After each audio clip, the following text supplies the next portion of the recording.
यह क्या है? यह एक संकल्प शक्ति है जिसे समझने के लिए मैं आपको एक उदाहरण देता हूँ कि हम अपनी कल्पना से जो योजना बनाते हैं कि वह योजना वाकई बहुत काम की होती है।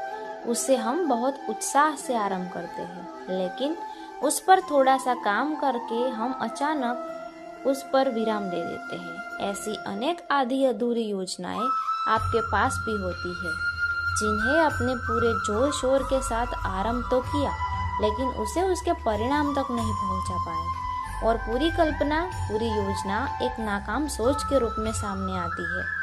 आपने कभी विचार किया है कि ऐसा क्यों होता है कि एकमात्र कार्य में संकल्प शक्ति के अभाव के कारण होता है?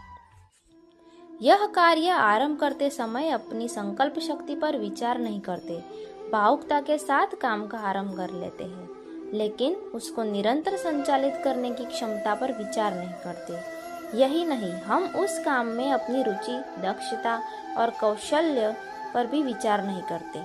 बस कल्पना अच्छी लगती है और हम उस काम को करने का निर्णय कर लेते हैं। ऐसा जब जब बहुत जगह होगा, कार्य अधूरा छूटेगा ही, क्योंकि कार्य वही पूर्ण होता है जहाँ क्लेशन्य पूर्ण लगन, तब पूर्ण रुचि और संकल्प शक्ति का सही मेल हो। ये जहाँ भी तीन या इनमें से किसी एक का भी अभाव होता हो, वह योजना कितनी भी बढ़िया, कितनी भी लाभप्रद हो, परिणाम कुछ नहीं निकलेगा।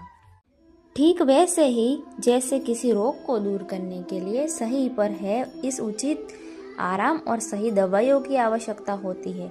अब आगे से किसी भी कार्य के आरंभ से पहले अपनी संकल्प शक्ति, लग्न और रुचि पर अवश्य विचार कीजिएगा। आप निश्चय ही हर काम में सफल होंगे। आधू अधूरी योजनाएं आपके हिस्से में नहीं आएगी। इस मंत्र को आजमाइएगा, लाभ जरूर होगा।